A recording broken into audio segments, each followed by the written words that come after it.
नमस्कार दोस्तों, मैं अजीत। मेरे YouTube चैनल में आपका स्वागत है। आज हम लोग इस वीडियो में बात करने वाले हैं नीति आयोग के बारे में। नीति आयोग क्या है, ये किस प्रकार से कार्य करते हैं और इनका उद्देश्य क्या है, इन सभी चीज़ों के बारे में इस वीडियो में बात करने वाले हैं। अगर आप इस वीडियो में नए हैं तो हमारे चैनल को सब्सक्राइब कर दीजिए, बेल आइकन को दबा दीजिए ताकि इस तरह के हर वीडियो का नोटिफिकेशन आपको मिले और वीडियो को लाइक कर दीजिए। चलिए स्टार्ट करते हैं। नीति आयोग हमारे पूर्ववर्ती जो है योजना आयोग के स्थान पर नीति आयोग का गठन किया गया है। नीति का फुल फॉर्म होता है national institution for transforming India, यानी राष्ट्रीय भारतीय परिवर्तन संस्थान। इसमें जो है नीति आयोग में कौन कौन से सदस्य होते हैं उनके बारे में हम बात करते हैं। तो जैसा कि संरचना में है कि नीति आयोग का अध्यक्ष जो होता है प्रधानमंत्री होता है, और शासकीय परिषद में जो है सभी देश के सभी राज्य के मुख्यमंत्री तथा केंद्र शासित प्रदेश के राज्यपाल, जहाँ पे विधानसभा चलती है, जैसे कि दिल्ली में विधानसभा चलती है तो वहाँ के मुख्यमंत्री होंगे, और पुदुचेरी में जो है वहाँ भी विधानसभा चलती है तो वहाँ के मुख्यमंत्री होंगे। ये सभी लोग जो है नीति आयोग के सदस्य होते हैं के रूप में इसमें शामिल होते हैं। फिर है क्षेत्रीय परिषद। इसमें एक क्षेत्रीय परिषद का गठन किया जाता है ताकि एक से अधिक राज्यों के समस्याओं को उनके ज़रूरतों के हिसाब से वहाँ के नीति निर्माण को रूप दिया जा सके। उन्हें निदान के लिए जो है ये क्षेत्रीय परिषद जो है गठन किया जाता है।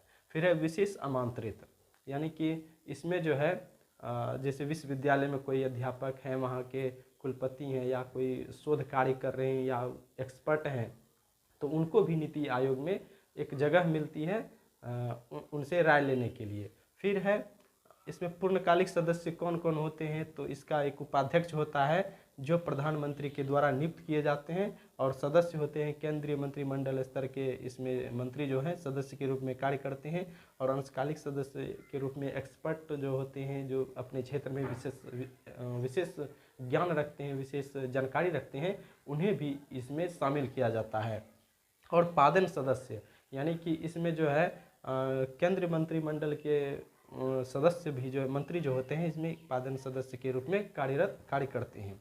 और मुख्य कार्यपालक अधिकारी, यानी कि सचिव स्तर के अधिकारी को भी इसमें शामिल किया जाता है नीति निर्माण में। और सचिवालय स्तर, अगर ज़रूरत पड़ने पर उनकी ज़रूरत है तो सचिवालय स्तर के भी अधिकारी को जो है इसमें शामिल किया जाता है। फिर है नीति आयोग का कार्य क्या है, तो इनका कार्य है कि सहयोगपूर्ण संघवाद को बढ़ावा देना, यानी कि इनका एक नीति है, नीति बनाना है कि किस प्रकार से राज्यों को भी नीति निर्माण में उसका सहयोग प्राप्त किया जाए, उनकी सहभागीदारी सुनिश्चित किया जाए। इनका नीति आयोग का एक उद्देश्य है कि एक सशक्त राज्य से ही सशक्त राष्ट्र का निर्माण हो सकता है, तो उसमें ये वैसे नीति बनाते हैं ताकि सभी राज्य जो है अपना अपना योगदान सही तरीके से नीति आयोग में दे सके, ताकि पूरे राष्ट्र के लिए जो नीति निर्माण किया जाए उन्हें सभी राज्यों को उसमें प्रतिनिधित्व मिले। उसके बाद है निरीक्षण और मूल्यांकन, यानी कि जो ये नीति बनाते हैं उनका कार्य सही तरीके से हो रहा है, या उनमें क्या क्या चीज़ें ज़रूरी है, या उन्हें जो है कार्य के हिसाब से या प्रदर्शन के हिसाब से उनका मूल्यांकन भी किया जाता है, और समय समय पर उसकी जांच भी किया जाता है। फिर है संसाधन केंद्र और ज्ञान केंद्र के रूप में कार्य करना। योजना आयोग जो है एक संसाधन केंद्र और ज्ञान केंद्र के रूप में भी सरकार के एक भाग के रूप में कार्य करते हैं, एक अंग के रूप में कार्य करते हैं।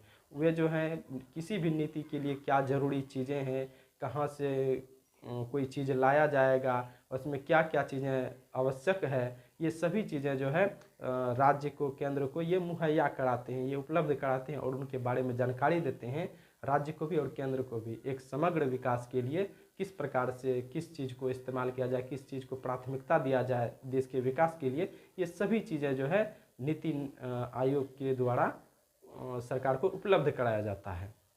फिर है नीतियों और कार्यक्रमों की रूपरेखा बनना।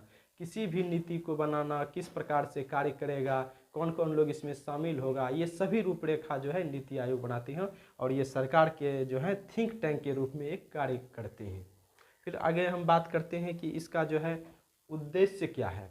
उद्देश्य के बारे में बात करेंगे। पहला है राष्ट्र प्राथमिकताओं को ध्यान में रखते हुए राज्य की भागीदारी सुनिश्चित करना। यह है राष्ट्र की प्राथमिकताओं को, यानी कि किस चीज़ की अभी ज़रूरत है, किस चीज़ से जो है राष्ट्र को आगे बढ़ाया जा सकता है, किस चीज़ में ज़्यादा ध्यान देना चाहिए ताकि राष्ट्र की प्रगति हो सके, उस सभी चीज़ों को ये ध्यान में रखते हुए जो है एक नीति बनाते हैं और उन्हें सरकार को इस पर सुझाव देते हैं अपने कार्य करने के लिए।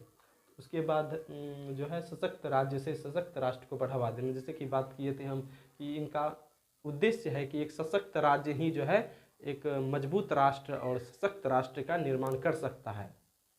तो है ग्राम स्तर से केंद्र स्तर तक नीति निर्माण, यानी कि पहले जो योजना आयोग जो नीति बनाते थे वे केंद्र से बनाया जाता था और वे नीचे यानी कि ग्रामीण स्तर पर उसे लाया जाता था, जिसमें कि ग्रामीण स्तर के नीति निर्माण में कोई भागीदारी नहीं होती थी। ग्रामीण क्षेत्र के लोग किसी भी नीति निर्माण में अपना सहभागी नहीं बनते थे। तो इन्होंने एक व्यवस्था करी कि नीति निर्माण जो है वे ग्रामीण स्तर पर बने और ग्रामीण स्तर से उठकर जो है वे केंद्र स्तर तक जाए, ताकि जिस पे नीति का प्रभाव पड़े वे नीति निर्माण में सहभागी बन सके। इसका उद्देश्य यही है। फिर है निर्धन, गरीब और वंचित पर विशेष ध्यान, यानी कि समाज के जो संवेदनशील व्यक्ति हैं, संवेदनशील वर्ग हैं, गरीब हैं, वंचित है, निर्धन है, उसको जो है किस तरह से समाज की मूल्य धाराओं में लाया जा सके उस पर विशेष कार्य करते हैं, उस पर विशेष ध्यान देते हैं और उस हिसाब से जो है देश की नीति बनाते हैं। फिर है दीर्घकालिक और अंतर विभागीय तथा अंतर क्षेत्र के लिए एक मंत्र निवारण तंत्र, यानी कि एक मंच निवारण तंत्र है। यानी कि अंतर विभाग यानी कि किसी विभाग से किसी दूसरे विभाग से कोई अंतर हो, उसमें विरोध हो, तो उसमें एक निवारण के लिए जो है एक मंच प्रदान करना, और दूसरे क्षेत्र, एक क्षेत्र के प्रगति के लिए क्या जरूरी है, दूसरे क्षेत्र की प्रगति के लिए क्या जरूरी है, ये दोनों चीज़ों को समन्वय स्थापित करके एक बीच के जो रास्ता है वो निकाल कर देश की विकास की नीति बनाना, ये जो कार्य करते हैं। उसके बाद है दीर्घकालिक और रणनीतिक नीतियाँ बनाना, यानी कि दीर्घकाल में इसका क्या प्रभाव रहेगा, इसका लक्ष्य कैसा रहेगा, ये सभी सोच कर जो है ये नीति बनाते हैं। उसके बाद है पंचवर्ष विजन, 7 रणनीति तथा 3 वर्ष एक्शन एजेंडा, यानी कि एक इनका जो कार्य होता है 15 वर्ष के लिए एक विजन रखा जाता है, एक लक्ष्य रखा जाता है कि 15 वर्ष बाद हमारा देश कैसा होगा, ये विजन रखते हैं। फिर 7 रणनीति है, 7 साल के लिए एक रणनीति स्ट्रेटजी तैयार करते हैं कि 7 साल में हमें ये लक्ष्य पूरा करने हैं ताकि आने वाले 15 साल में जो है हमारा देश ऐसा बन सके। तो ये 7 साल के लिए एक स्ट्रेटजी तैयार करते हैं, 7 साल में हमें एक क्या लक्ष्य प्राप्त करने हैं। फिर है 3 वर्ष एक्शन एजेंडा, यानी कि 3 वर्ष में ये जो है कार्य करना है। 3 वर्ष में ये 7 वर्ष को जो है 3 वर्ष में फिर फैक्टर में बांट देते हैं कि 3 वर्ष में हमको किस चीज़ को प्राप्त करना है, 3 वर्ष में हमें क्या क्या चीज़ें पूरा करना है, ताकि आने वाले 7 साल और उसके बाद जो 15 साल में हमारा देश एक जो हम नीति बनाए थे, जो हम लक्ष्य प्राप्त किए थे, उसको प्राप्त किया जा सके। इसलिए एक्शन एजेंडा के रूप में 3 साल के एक्शन एजेंडा के रूप में कार्य करते हैं। इसमें जो है सभी प्रकार की योजनाएं का निर्माण किया जाता है, कई प्रकार के जो है कल्याणकारी योजनाएं लाई जाती है ताकि राष्ट्र को 3 साल में किस परिवर्तन से गुजरना पड़े और उसके लिए क्या क्या संसाधन उपलब्ध होगी, ये सभी चीज़ों के बारे में ये 3 साल में पूरा करते हैं। तो फिर है योजना आयोग का जो है योजना आयोग क्या था कि ताकि उसे नीति आयोग लाना पड़े। तो योजना आयोग जो है 5 वर्ष योजना पर निर्माण था, यानी कि वे 5 वर्ष का एक योजना बनाता था और उसे पूरा करना पड़ता था, जिसमें कि बहुत सारी चीज़ें पूरा नहीं भी हो पाती थी। तो इसलिए जो है योजना आयोग को बदल दिया गया। फिर है ये केंद्रीकृत योजना में था, यानी कि योजना आयोग के जो दोस्त थे वे केंद्रीकृत योजना बनाते थे, उसमें राज्य की कोई सहभागीदारी नहीं होती थी। वे सिर्फ केंद्र सरकार के द्वारा ही जो है किसी योजना को बनाया जाता था, उसमें किसी भी लोगों को शामिल नहीं किया जाता था।